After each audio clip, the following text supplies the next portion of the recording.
9h47, não há mais bloqueios nas rodovias federais. Em bloqueio total não há mais nenhum. O que há agora são interdições parciais, 1, 2 faixas ocupadas, mas o trânsito de algum jeito segue. Para falar sobre os protestos nas rodovias do país, nós vamos conversar agora com Luísa Frischheisen, que é subprocuradora-geral da República. Muito bom dia e obrigado pela atenção da senhora aqui com a CNN. Bom dia a todos que nos ouvem e assistem. Ontem o ministro do Supremo, Alexandre de Moraes, fez um discurso muito duro a respeito desses bloqueios, né? Ele deu a entender que não existe bloqueio legal, que não existe razão democrática para protestar contra o resultado eleitoral do último domingo. A senhora entende dessa maneira também? Esses bloqueios, todos eles podem ser enquadrados e compreendidos como atos antidemocráticos ou até golpistas, como chegou-se a dizer?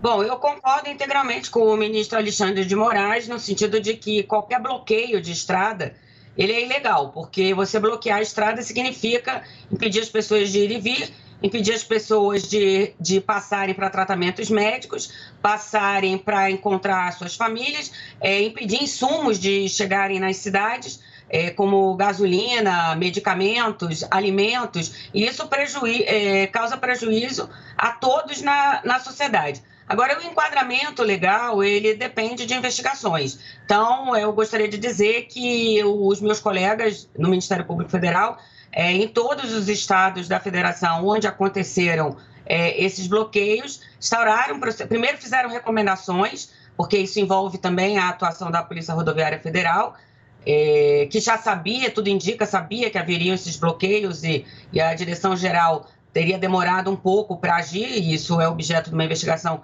específica aqui em Brasília.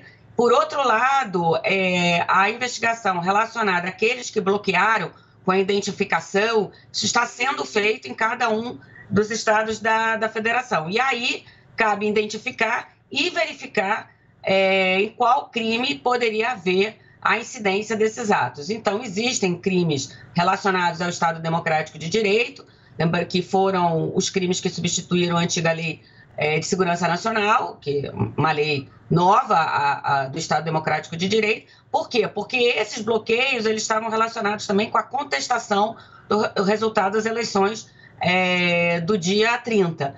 Por outro lado, bloquear estradas por si mesmo já é um crime. Então, os colegas estão investigando.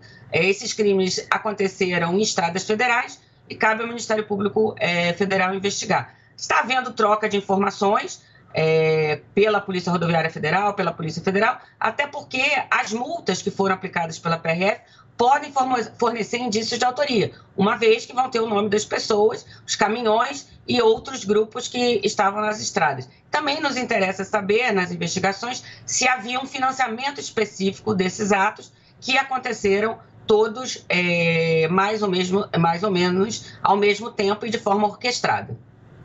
Procuradora, meu bom dia também, bem-vinda aqui a senhora ao Novo Dia na CNN Brasil.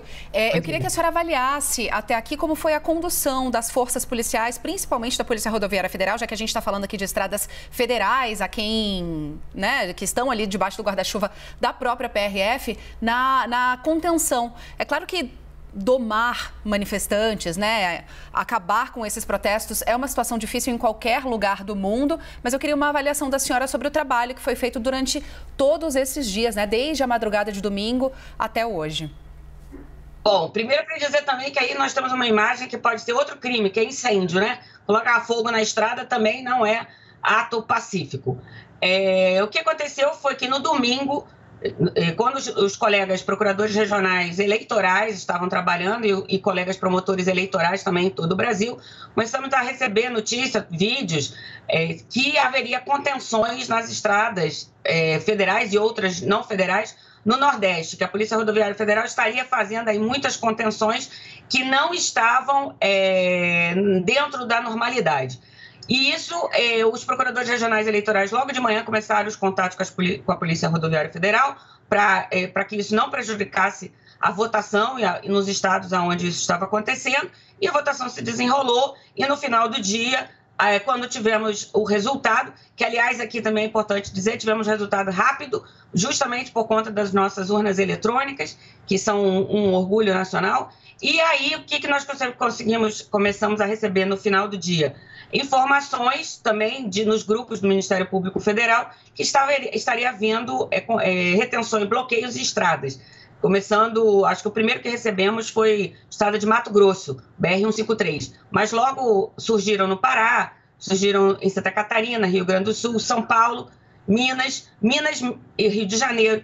E aí os colegas estavam no plantão, porque era domingo e esses dias que se seguiram ao fim de semana eram feriados para nós aqui da área federal. Os colegas começaram a agir e, claro, foram perguntar para a Polícia Rodoviária Federal, né? E a Polícia Rodoviária Federal começou, então, a explicar se tinha contingente ou não tinha contingente. Ocorre que o diretor-geral da Polícia Federal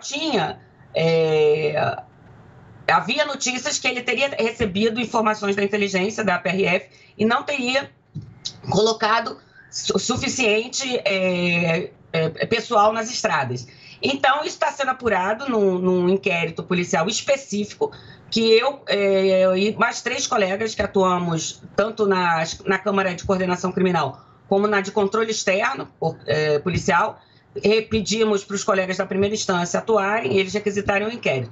Por outro lado, posteriormente, nesses bloqueios, os colegas começaram a trabalhar com a PRF e também com os MPs estaduais, que chamaram as PMs, especialmente no estado de São Paulo, porque a essa altura também havia bloqueios nas rodovias estaduais, né, como na Castelo Branco, por exemplo, aí em São Paulo. Então, houve aí todo um conjunto de atuações, gabinetes de crise em alguns estados, com membros do MP estadual, MP federal, polícias, e agora os colegas vão entrar nessa fase pós-emergência, vamos dizer assim, do desbloqueio, porque também é importante dizer que a AGU entrou com ações judiciais para autorizações de bloqueio e as concessionárias também, embora a polícia não precise de autorização judicial para desbloquear. Sim. Porque essas BRs têm concessionárias e as concessionárias também sofreram prejuízo.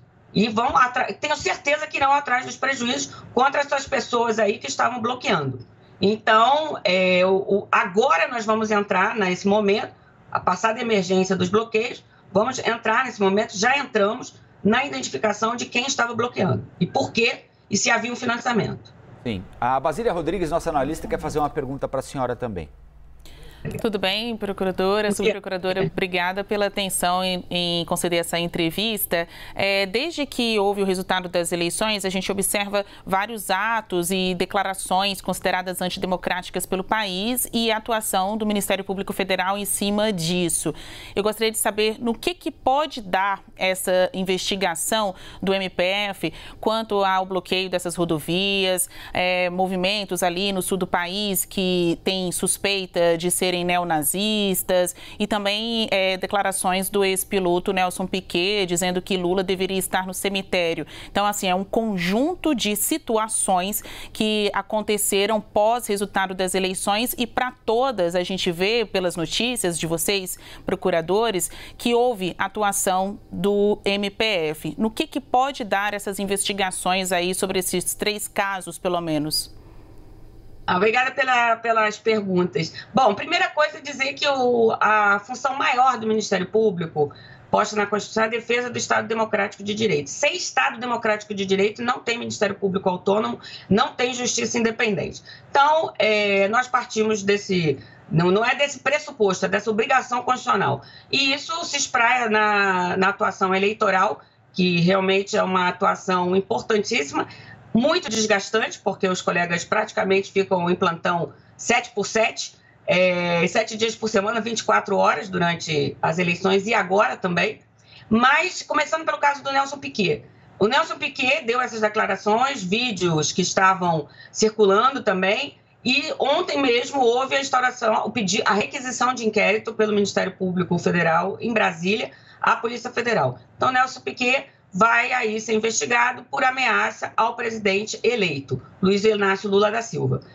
Quanto à questão neonazistas em Santa Catarina, o que acontece? Há umas 2 semanas atrás, houve aí a imprensa noticiou que havia uma célula neonazista em Santa Catarina. Essas pessoas foram presas e o Ministério Público de Santa Catarina está investigando essas pessoas. Por outro lado, agora, no início aqui da reportagem, nós tivemos ali uma manifestação que também também tivemos vídeos na internet que aconteceu em São Miguel do Oeste, salvo engano, que haveria tido uma saudação nazista, considerada nazista. E a discussão aí se essa saudação é ou não é nazista. O fato é que todas as... primeiro, para dizer que o nazismo no Brasil é crime. Qualquer manifestação nazista é crime, uso de suástica é crime. Como racismo é crime, como racismo regional também é crime. Porque essa questão do racismo regional também é muito importante nesse momento. Muitos vídeos, as pessoas precisam estudar mais o resultado das eleições para saber de onde vieram os votos do candidato que foi vencedor. Mas o Ministério de Santa Catarina está verificando essa questão dos atos neonazistas. E quero dizer que todas as entidades judaicas do Brasil e também as embaixadas do país da Alemanha, como a Alemanha, por exemplo, repudiam, e Israel também, repudiam essas saudações. Então, é muito importante que aqueles que comandam determinadas reuniões, manifestações, tenham muito cuidado com esse tipo de saudação, porque depois dizer que não é muito mais difícil do que deixar de fazer logo de início. Eu não sei se eu esqueci alguma pergunta. Não, procuradora, eu queria, nesse caso específico, só que a senhora tirasse dúvida, assim, é difícil comprovar que houve intenção de fazer uma saudação nazista, porque há quem diga que aquilo poderia ser um juramento à bandeira, por exemplo. O que a lei diz nesses casos? Olha, e o que vai acontecer nesses casos é porque temos os vídeos identificam pessoas e as investigações têm que ser feitas em inquérito policial ou em procedimento investigatório criminal, que é o procedimento conduzido pelo próprio Ministério Público, e se ouvem as pessoas, se ouvem os líderes que estavam ali para verificar o que era aqui. Saudação da bandeira não se faz assim, né? Dia da bandeira é dia 19 de novembro, ninguém faz saudação da bandeira assim. Mas podem ser que as pessoas estivessem fazendo ali outra saudação, mas eu sinceramente acho que é melhor todo mundo começar a prestar atenção para não trazer esse tipo de saudação, porque, como bem disse, eu gostaria até de dizer aqui, o Museu do Holocausto, no Twitter, lembrar esse tipo de saudação já é suficiente para desonrar a memória das pessoas que faleceram e morreram no Holocausto, na Segunda Guerra Mundial, e também os seus descendentes,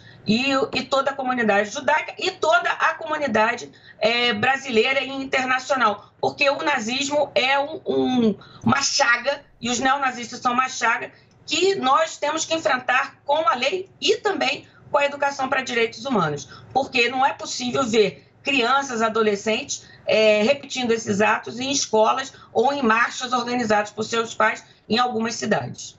Acho que fica a lição de que, mais do que não ser, né, racista e todo esse conjunto de atitudes preconceituosas, é não parecer, que suas atitudes não se confundam, né, com esse tipo de crime, né? Não é que seja imoral, é criminoso fazer esse tipo de defesa.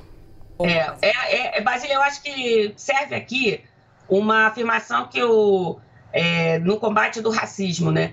Não basta não ser racista, nós temos que ser antirracistas. E o nazismo é uma forma de racismo. Então, nós temos que ser antirracistas e nós temos que estar preocupados, nesse momento, com a volta à normalidade da nação, do país. Qual a volta da normalidade? Discutir política normalmente, conversar com os outros, não ser intolerante com a opinião diversa, e não achar que o outro, que pensa diferente de mim, tem que ser exterminado. E, por outro lado, não se apropriar dos símbolos nacionais como se eles só pertencessem a uma parte da sociedade brasileira, porque os símbolos nacionais pertencem a todos no Brasil. Procuradora, que prazer, que honra ouvi-la aqui na nossa manhã, viu? A gente deseja um bom trabalho para que criminosos sejam identificados, quem assim agiu, né? Contrariando o que diz a lei, que possa ser identificado, que possa ser punido. Um ótimo trabalho para a senhora e para os seus colegas. Muito obrigada. E bom trabalho para vocês também, porque o trabalho da imprensa é fundamental nesse momento, em todos os momentos, mas nesse momento, então, é essencial mesmo. Bom trabalho para vocês todas e todos aí na CNN.